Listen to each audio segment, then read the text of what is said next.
Good morning बच्चों, welcome back to your Hindi class. Okay, I hope आप लोग अपने अपने घरों में स्वस्थ और सुरक्षित होंगे और अपने स्कूल को, अपने टीचर्स को, सबको मिस भी कर रहे होंगे। हम भी मिस कर रहे हैं आप लोगों को। आप लोगों के साथ होते हैं तो हमें भी अच्छा लगता है और आपको भी अच्छा लगता है। घर पर आप रहकर टीवी देख रहे हैं, गेम खेल रहे हैं, लेकिन बेटा उसके साथ साथ पढ़ाई बहुत जरूरी है। आप लोग घर पर हैं तो साथ साथ में पढ़ा भी कीजिए। कुछ आपके जो ऑनलाइन क्लास चल रहे हैं उससे पढ़ लीजिए। सेल्फ स्टडी भी जरूरी है, आप उस खुद से भी पढ़िए और जो होमवर्क आपको दिया जा रहा है उसको भी आप टाइमली कंप्लीट करते रहिए। ओके, तो जैसा कि अभी आप जान रहे हैं कि आप लोग हिंदी 1 पढ़ रहे हैं और हिंदी 1 में आपका पहला लेसन तो एकदम कंप्लीट हो गया, क्योंकि मैंने बुक एक्सरसाइज का भी आपको रिवीजन करा दिया था और उसको बता दिया था। पहले तो होमवर्क दिया था, तो जिन बच्चों का नहीं हुआ होगा मैं उनके लिए ये भी बताया था मैंने कि आप इस तरह से कंप्लीट कर लें। ओके, और लेसन नंबर 2 का क्वेश्चन आंसर आपको दे दिया गया है आपके स्कूल के वेबसाइट पर। आई होप कि आप लोग उसको अपनी कॉपी में नोट डाउन भी कर लिए होंगे, है ना। बुक एक्सरसाइज लेसन नंबर 2 का आपको होमवर्क में दिया गया था। आई होप कि आप पेंसिल लेकर बैठे होंगे, और अगर नहीं लेकर बैठे हैं तो फटाफट पेंसिल लेकर बैठ जाए। ले लीजिए पेंसिल हाथ में। यस, ले लिए। Yes, very good. अब आप लोग अपनी बुक ओपन करेंगे। Page number 15, page number 15। आप पेज नंबर 15 ओपन करें। ठीक, ओपन फास्ट। ओपन हो गया। Yes, very good. बेटा आपको यह होमवर्क में दिया गया था, आप क्वेश्चन को ध्यान से देखें और समझें। हाँ, पहले तो मैं आपको ये बता दूं कि बेटा आप जो कॉपी में लिख रहे हैं, आई होप कि आप उसको पेंसिल से ही लिख रहे होंगे, क्योंकि मैंने बताया था आपको कि आप क्लास 3rd में पेंसिल से लिख रहे थे, तो अब भी आप पेंसिल से ही लिखेंगे। क्यों? क्योंकि जब हम 4th में आते हैं तो स्कूल में जब हम होते हैं तो आपके जो टीचर होते हैं, जो शिक्षक होते हैं, वो क्या करते हैं बेटा कि आपकी प्रैक्टिस कराते हैं पेन से लिखने की। वो काम अभी हो नहीं पाया है, तो जब हम स्कूल में हम लोग आएंगे तो हम लोग उसको पेन से लिखने की प्रैक्टिस जरूर करेंगे। ओके, तो अभी आप लोग पेंसिल से लिखेंगे। ठीक है, आई होप कि आप पेंसिल से ही लिख रहे होंगे, क्योंकि मैंने पहले वाली भी वीडियो में बताया था कि आपको पेंसिल से अभी अपने क्वेश्चन आंसर कंप्लीट करने हैं। ओके, तो इसमें क्वेश्चन नंबर 1 ये आपके स्कूल के वेबसाइट पर इसके क्वेश्चन आंसर आपको दे दिए गए थे। क्वेश्चन नंबर 2 है जो आपको होमवर्क दिया गया था, उसको एक बार हम रिवाइज करा रहे हैं, जिससे आप ये देख लें कि आपने सही किया है या गलत। ओके, तो अगर आपने गलत ट्रिक किया है या गलत लगाया है तो आप उसको इरेज करके फिर से सही कर लेंगे। Okay, yes. क्वेश्चन नंबर 2, ठीक, 2 का आप देखेंगे क। ओके, क, वह छोटी से छोटी ध्वनि जिसके टुकड़े नहीं किए जा सकते वर्ड कहलाती है।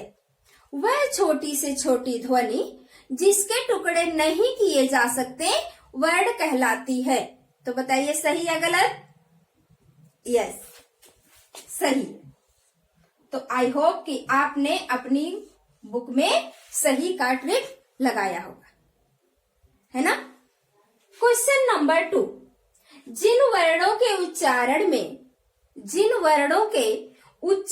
में स्वरों की सहायता नहीं लेनी पड़ती वे व्यंजन कहलाते हैं। जिन वर्णों के उच्चारण में स्वरों की सहायता नहीं लेनी पड़ती वे व्यंजन कहलाते हैं। क्या ये सही है? नहीं, क्यों? क्योंकि उसमें सहायता लेनी पड़ती है, और यहाँ पर क्या बोल रहा है कि नहीं लेनी पड़ती है ना। तो इसलिए आप यहाँ क्या ट्रिक करेंगे? गलत, क्रॉस। Yes, very good.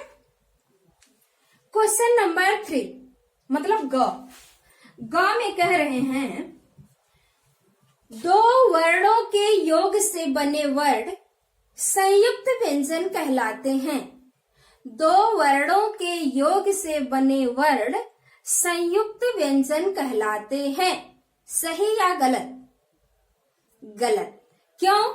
क्योंकि जो मेल होता है वह व्यंजन वर्णों का मेल होता है, किसी भी वर्ड का नहीं। किसका?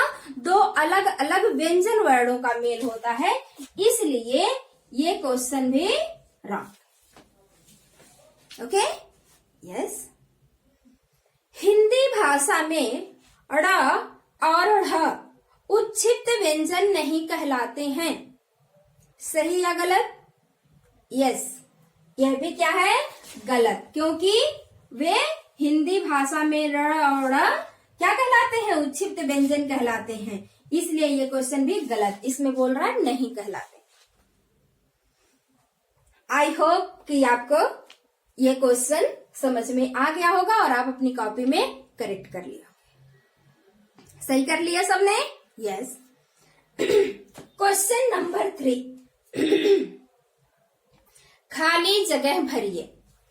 क्वेश्चन नंबर 3, खाली जगह भरिए। ओके, अब हम लोग क्वेश्चन नंबर 3 देखेंगे। खाली जगह भरिए यानी fill in the blanks. Okay, question 3, ठीक।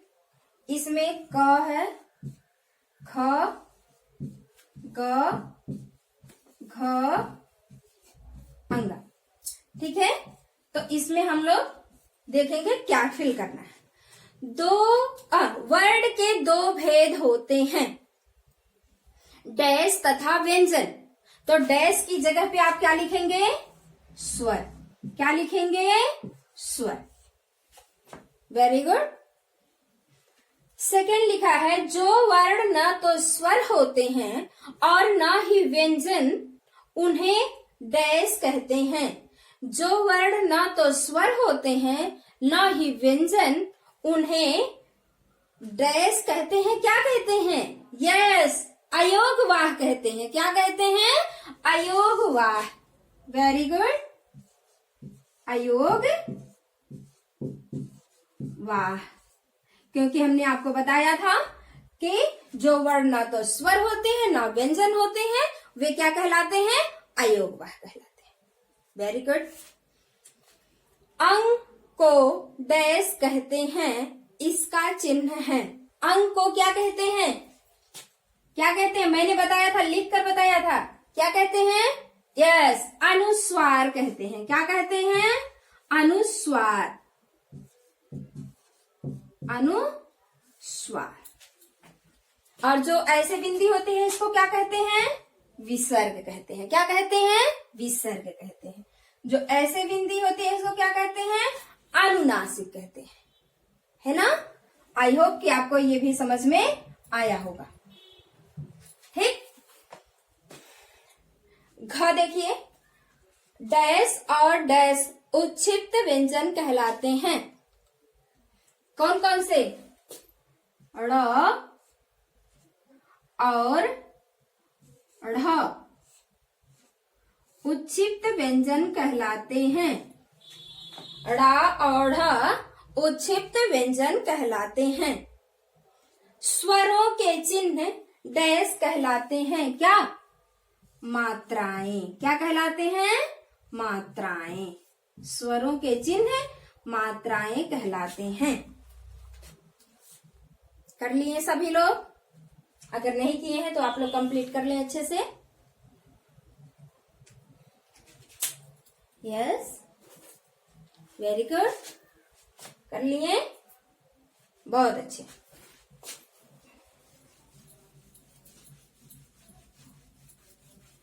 क्वेश्चन नंबर 4, इसमें आप देखिए बेटा क्वेश्चन नंबर 4 में यहाँ आपके नीचे बुक में दिया गया है कि नीचे दिए गए चित्र देखकर उचित मात्रा लगाइए। यानी आपको इसमें चित्र देखना है और चित्र में यहाँ पे कौन सी मात्रा लगानी है यह आपको वो बताना है। ठीक है, तो यहाँ ऊपर जो पहला चित्र बना है वो बना है चांद का और यहाँ पर च लिखा है और यहाँ द लिखा है। तो आप बताएं यहाँ क्या फिल करेंगे? आ की मात्रा ऊपर चंद्रबिंदी, ये है ना। सेकंड आपका गमला का चित्र बनाया हुआ है और यहाँ गमल लिखा हुआ है। तो आप क्या लिखेंगे वहां?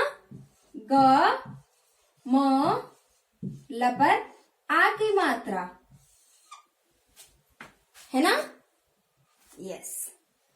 उसके बाद यहाँ दादी का चित्र बनाया हुआ है। किसका चित्र? दादी का। यहाँ लिखा है द डैश, द पर बड़ी की मात्रा, तो यहाँ डैश पे क्या आएगा? दा, यानी आ की मात्रा, दादी। समझ में आया? नेक्स्ट वन है न द, यानी यहाँ चित्र जो बना है यहाँ से देखिए बहती नदी है, नदी बहती दिखाई दे रही है। तो इस बहती नदी में आपको यहाँ नद लिखा हुआ है और आपको वहां पर मात्रा लगाना है। तो न द, यहाँ कौन सी मात्रा? बड़ी की, नदी। हो गया। यहाँ देखिए बादल बनाए हुए हैं। क्या बनाए हुए हैं? बादल। ऐसे ऐसे ऐसे ऐसे ऐसे करके क्या बनाया हुआ? बादल बनाया हुआ है। क्या बना हुआ है? बादल। तो यहाँ ब द ब डैश द ल, तो यहाँ आपको ब, यहाँ डैश है, द और ल लिखा हुआ है। तो आपको क्या करना है? यहाँ ऐसे मात्रा लगाना, बादल। यहाँ देखिए किसका चित्र है? यस, भालू का चित्र है। किसका चित्र है बेटा? भालू का। तो यहाँ भ लिखा हुआ है और ल पर बड़ा उ की मात्रा लगा हुआ है। तो आप यहाँ कौन सी मात्रा? आ की मात्रा लगाएंगे। क्या हो जाएगा? भालू। आई होप कि आप लोगों ने इसको कर लिया होगा। कर लिया? यस, वेरी गुड, बहुत अच्छे।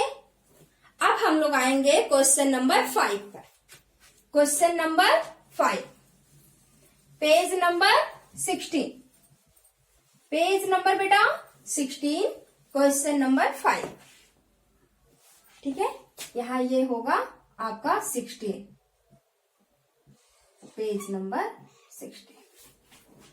ठीक, इसमें वर्णों को जोड़कर शब्द बनाइए दिया हुआ है। तो क का पहला है क, यहाँ हलंत है, ये है प्लस अ प्लस म प्लस अ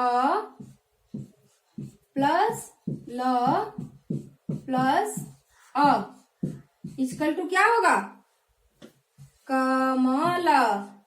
यस, समझ में आ गया? ऐसे ही हम लोग इसको भी करेंगे। ख, अब ख तो आपकी बुक में लिखा है, एक मैंने लिख के बता दिया। ठीक है, ख है र उ प अ य प्लस आ। तो आप यहाँ क्या लिखेंगे? रुपया। क्या लिखेंगे? रुपया। ओके, ये 5 है क्वेश्चन नंबर का। ठीक, उसके बाद ग, ख के बाद ग। ग में दिया है फ प्लस अ प्लस र प्लस स प्लस अ। तो यहाँ क्या होगा? फर्श। क्या लिखेंगे? फर्श। यस, ठीक। उसके बाद है घ। घ है, यहां कह रहे हैं क प्लस ई प्लस स प्लस आ प्लस न प्लस अ। तो क्या होगा? किसान। क्या होगा?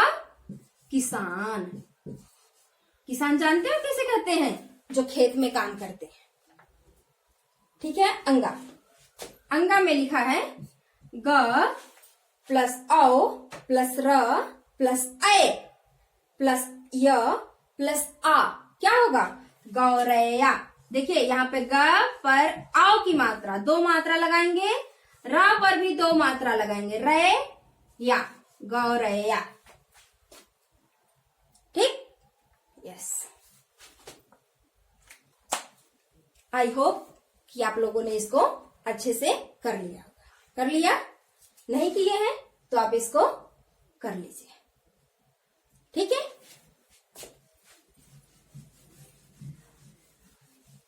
उसके बाद है नीचे। नीचे देखिए, नीचे लिखा हुआ है, इसमें आपको र का प्रयोग करना है, और मैंने र का 3 तरीके का प्रयोग करना बताया था आपको। रेफ, पदेन, पदेन। क्या बताया था? रेफ, पदेन, पदेन, ये बताया था ना मैंने, ये और ये ऐसे बताया था। इसमें उसी का प्रयोग करना है। यहाँ पे डम लिखा हुआ है और आपको एक चित्र दिखाया गया है, तो आप डम को क्या लिखेंगे? क्या लिखेंगे? ड्रम। क्या लिखेंगे? ड्रम। सेकेंड यहां लिखा हुआ है आइस क्रीम, तो आप यहां क्या लिखेंगे? आ ई स क्रीम। ठीक, क में उस मात्रा का प्रयोग करेंगे। उसके बाद है वर्षा। वर्षा में ये मात्रा है, व श आ, वर्षा। ठीक, ये आपका नीचे का हो गया। ऊपर का देखिए ड्रम है, हाँ सॉरी, यहाँ ट्रेन था, ये नीचे का है। ठीक है, चलिए कोई बात नहीं। अब यहाँ ट्रेन भी लिख देते हैं, ट्रेन हो गया। ठीक, बर्फी कौन सी मात्रा? ये मात्रा लगी है, यहां लिखते हैं, यहां बर्फी। ठीक, देखिए वहां ऊपर की मात्रा लगी हुई है, यानी रेफ का प्रयोग हुआ है। ठीक है, उसके बाद है ट्रक। ट्रक में आपके इसी मात्रा का प्रयोग हुआ है, पदेन का, ट्रक। आई होप कि आप लोगों ने इसको कंप्लीट कर लिया होगा। कर लिया? यस, बहुत अच्छे, वेरी गुड। आपका ये लेसन, यानी कि जो मैंने बुक एक्सरसाइज होमवर्क में दिया था, उसको मैंने कंप्लीट करा दिया, और आप लोगों ने भी उसको अच्छे से कंप्लीट कर लिया है ना। आज का जो हमारा लेसन है वो है 3, पार्ट 3। हम लोगों ने पार्ट 2 कंप्लीट कर लिया था, लेकिन बुक एक्सरसाइज को हम सोचें कि एक बार हम आप लोगों को रिवीजन में अच्छे से क्लियर कर दें, क्योंकि आप लोगों ने किया होगा, जो आपकी सही गलत होगी उसको आप करेक्शन कर लेंगे, सही कर लेंगे, है ना। तो आई होप कि आप लोगों ने उसको कर लिया। ठीक है, आज का अपना पार्ट है 3। पाठ 3, शब्द और वाक्य। शब्द और वाक्य। ठीक है, ठीक है बेटा। तो आप लोग अपना पेज नंबर 17 खोल लें अपनी बुक में। Page number 17, open your book. खोल लिए? बहुत अच्छे बच्चों। ठीक है बेटा, आपको पाठ 1 में भाषा पढ़ाया गया, पाठ 2 में आपको वर्ड पढ़ाए गए। वर्ड में आपको बताया गया कि पहले मुख से क्या निकलती है? ध्वनि निकलती है। क्या निकलती है? ध्वनि निकलती है। और ध्वनि क्या होती है? वर्ड होती है।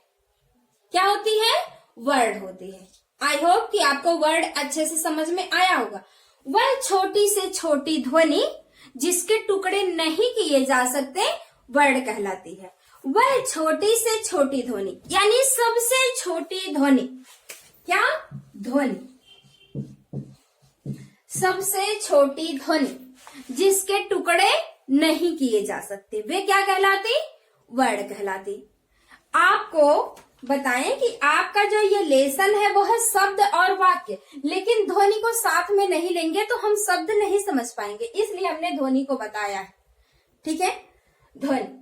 आप लोगों ने ये समझा कि ध्वनि कितने प्रकार की होती है, कौन कौन से होती हैं, ये समझ में आया। यानी वर्ड कितने प्रकार के होते हैं, कौन कौन से होते हैं, ये समझ में आया ना। सबको अच्छे से आया? यस।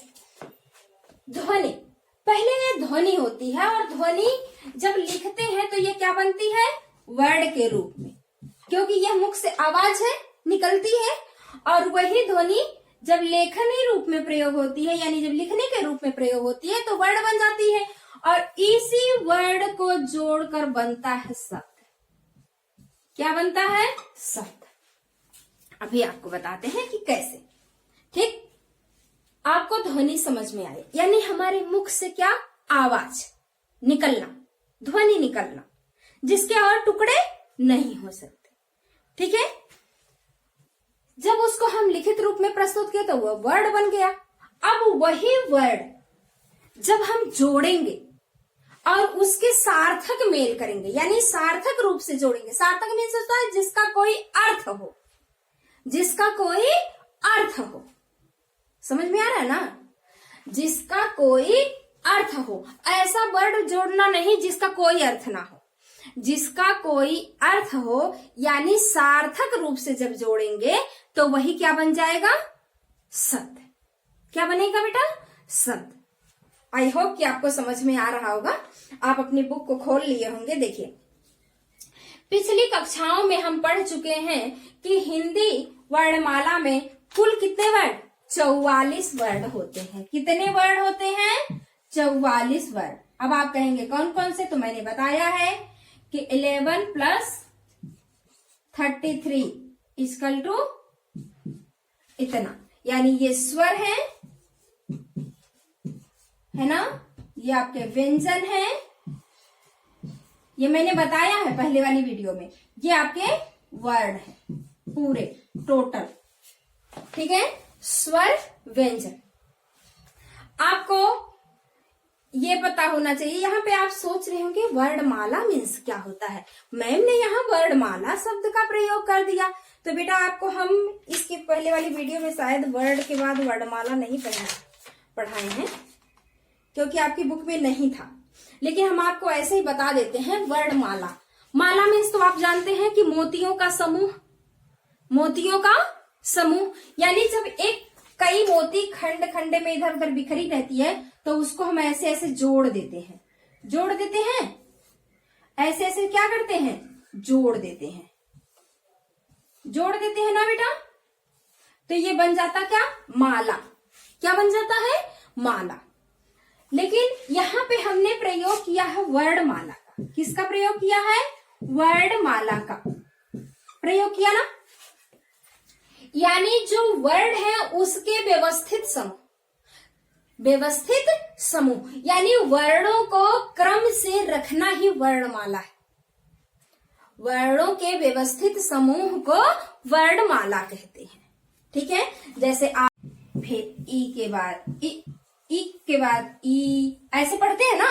अब आपको अगर ऐसे दे दिया जाए कि ई यहां लिख दिया जाए, आ यहां लिख दिया जाए, ऊ यहां लिख दिया, ये तरीका नहीं है, ये वर्णमाला नहीं है। वर्णमाला क्या है कि वर्णों का व्यवस्थित समूह सही ढंग से रखना। जैसे एक माला अपने अंदर मोतियों को पिरोकर सुंदर दिखने लगता है। मोतियां अलग अलग जब बिखर जाएंगी तो अच्छी नहीं लगेंगी ना। कई अलग अलग मोती बिखरी रहेगी तो कोई कहेगा नहीं कि ये माला है, क्योंकि मोती अलग अलग है। लेकिन आप देखेंगे अगर यही चीज यहाँ पर है तो ये वर्ड है, ये वर्ड है ना। लेकिन अगर यही चीज आप अ से लेकर ज्ञ तक अच्छे से लिख देते हैं तो आपका ये क्या बन जाता है? वर्णमाला बन जाता है। क्या बन जाता है बेटा? वर्णमाला बन जाता है ना। आई होप कि आपको ये समझ में आया होगा। यानी वर्णों के व्यवस्थित समूह को क्या कहते हैं? वर्णमाला कहते हैं। ये मैंने इसलिए बता दिया क्योंकि मैं यहाँ इस शब्द का प्रयोग कर रही हूँ। आपकी बुक में नहीं है बट मैंने बता दिया क्योंकि यहाँ इस शब्द का मैं प्रयोग कर रही हूँ। समझ में आया? यस, इसलिए हमने यहाँ पे बता दिया है। ठीक है, ओके बेटा। देखिए यहाँ पे हम आपको बता रहे हैं कि कुल वर्ड 44 होते हैं, 44 वर्ड होते हैं। कितने होते हैं हिंदी वर्णमाला में? 44 वर्ड है। समझ में आया? आपको ये भी पता चल गया कि कौन कौन से वर्ड मिला के। ठीक, यहाँ देखिए पिछली कक्षाओं में हम पढ़ चुके हैं कि हिंदी वर्णमाला में कुल 44 वर्ण होती हैं। इन्हीं वर्णों के मेल से शब्द बनते हैं। अभी हम आपको यहाँ बता रहे हैं कि पहले ध्वनि जब मुख से आवाज होती है वो निकलती है, जब उसको लिखते हैं तो वो वर्ण होती है, और वही वर्ण जब मिल जाती है यानी उसके व्यवस्थित समूह को, सार्थक समूह को जब हम मिलाते हैं तो क्या बन जाता है बेटा? शब्द बन जाता है। यानी वर्णों के सार्थक समूह को क्या कहते हैं? शब्द कहते हैं। वर्णों के सार्थक समूह को शब्द कहते हैं। चलिए इसको उदाहरण के माध्यम से हम लोग समझ लेते हैं। ठीक, चलिए शब्द समझते हैं कि शब्द किसे कहते हैं, कैसे बनते हैं। ठीक है, अभी हम इसको उदाहरण से समझ रहे हैं। ओके, शब्द। ठीक है बेटा, देखिए हम इसको लिख कर बता रहे हैं आपको। ठीक, दो या दो से, दो या दो से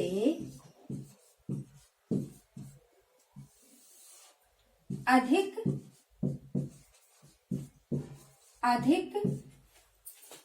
वर्णों के मेल को शब्द कहते हैं। ठीक है, शब्द कहते हैं।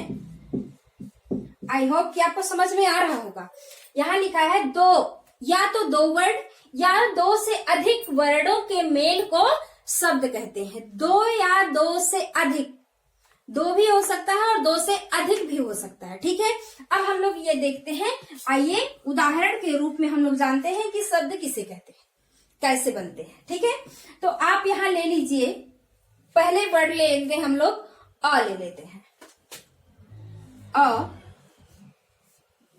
ठीक है, ये आपका पहला वर्ड है अ, वर्णमाला का पहला अक्षर है ना।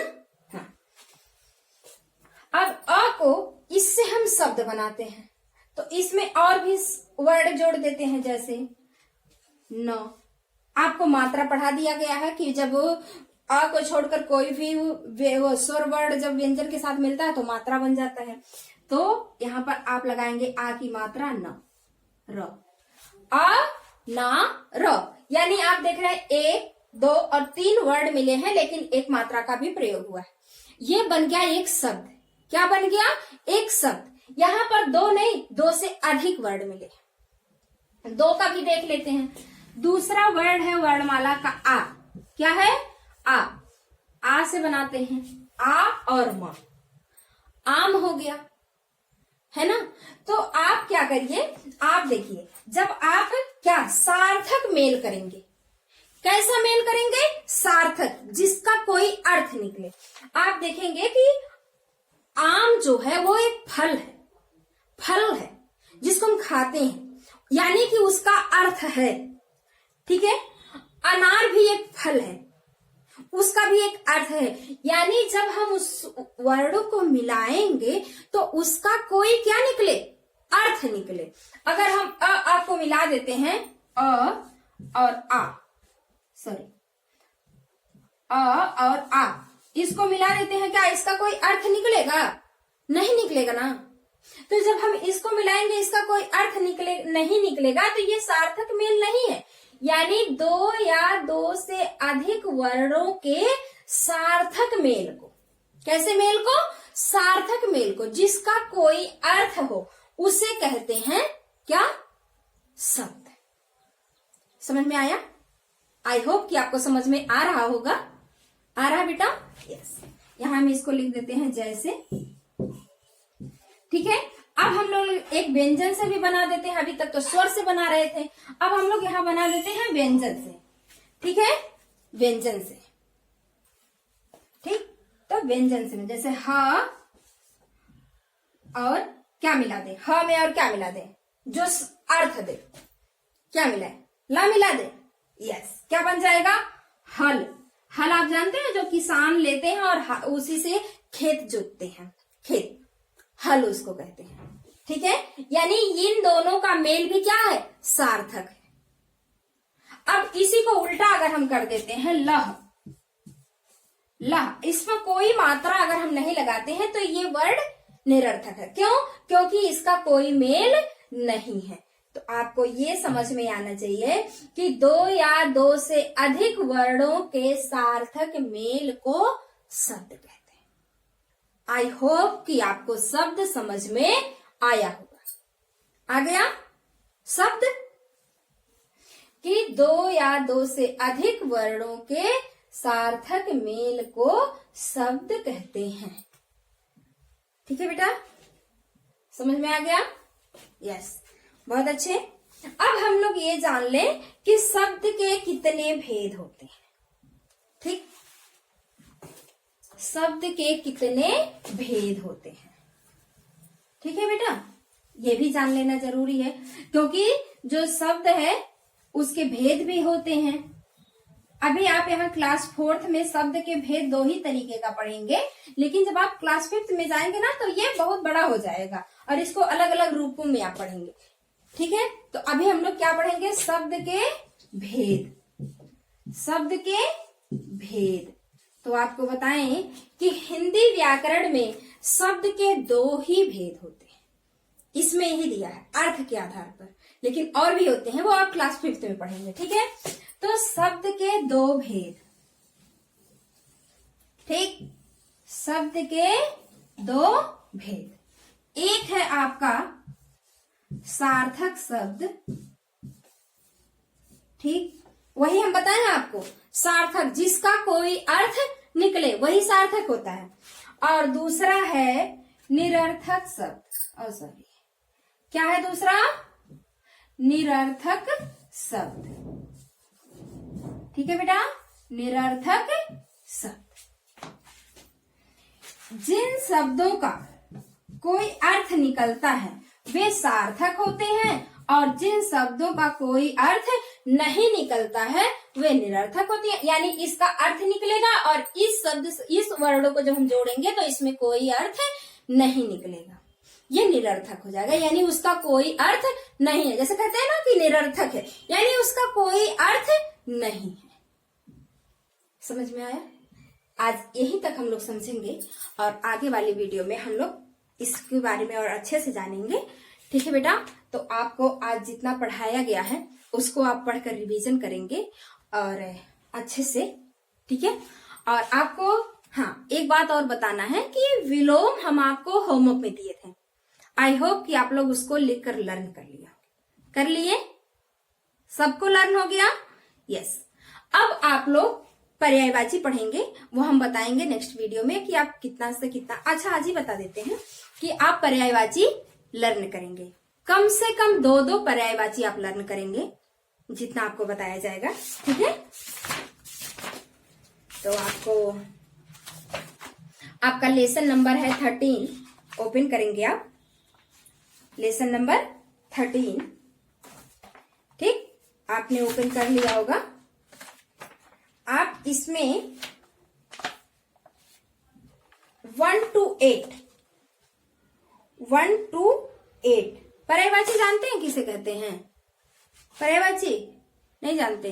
तो आपको बताएं कि जब देखिए यहाँ पर पर्यायवाची का आपका वो भी लिखा है, जो शब्द समान अर्थ वाले होते हैं, यानी जिस शब्द के एक ही समान कई अर्थ निकलते हैं वे पर्यायवाची कहलाते हैं। इसको हम समझाएंगे, लेकिन आज आपके इतना ही आपको दिया गया है। आपको 2 पर्यायवाची लर्न करना है, वो आपको होमवर्क में लिख के दे दिया जाएगा आपकी स्कूल वेबसाइट पर। आप उसको अच्छे से देख लेंगे और लिख लेंगे, लिखकर लर्न भी कर लेंगे, याद कर लेंगे। ठीक है, कंठस्थ करेंगे। ओके, लेकिन आपको बताएं कि जो आपके भेद समझाए गए हैं, सार्थक और निरर्थक शब्द समझाए गए हैं आपको, यानी आपको जो शब्द समझाया गया है, आपको ऐसे 5-5 शब्द खुद से बनाकर लिखना है, जो सार्थक हो और जो निरर्थक हो। ठीक, बना लेंगे। सार्थक शब्द जो बुक में नहीं है, आप अपनी मर्जी से बनाएंगे, अपने मन से बनाएंगे। जैसे कि अभी आप यहाँ बना रहे थे कि आ का प्रयोग करके म लगा देंगे तो आम हो जाएगा, ह प्लस ल कर देंगे तो हल हो जाएगा। उसी तरह बहुत सारे वर्ड हैं, जैसे दिन, पल, कम, काम, नाम, बहुत सारे ऐसे शब्द हैं जो सार्थक हैं। और उसी का जब आप वो करेंगे, जैसे घर है तो वर करेंगे तो वो निरर्थक हो जाएगा वहां पर, ठीक है। उसी का जैसे आप पानी लिखें तो वानी लिखेंगे तो वो निरर्थक हो जाएगा। तो आप जब सार्थक लिखेंगे, सार्थक शब्द, तो उसी के सामने 5 शब्द निरर्थक भी लिखेंगे। तो आपको मतलब मुझे ये समझ में आएगा कि आपको ये सार्थक और निरर्थक में अंतर पता चल गया और आपको शब्द समझ में आ गया, है ना बेटा। आप इतना जरूर करेंगे और खुश रहेंगे, घर पर रहेंगे, है ना। तो आप लोग इतना आज जरूर रिवाइज करेंगे, ओके बेटा। बहुत बहुत आप लोग मतलब मिस कर रहे होंगे और हम लोग भी कर रहे हैं, बट अब देखिए कब तक चलता है ऐसा, ठीक है बेटा। Okay, thank you, bye.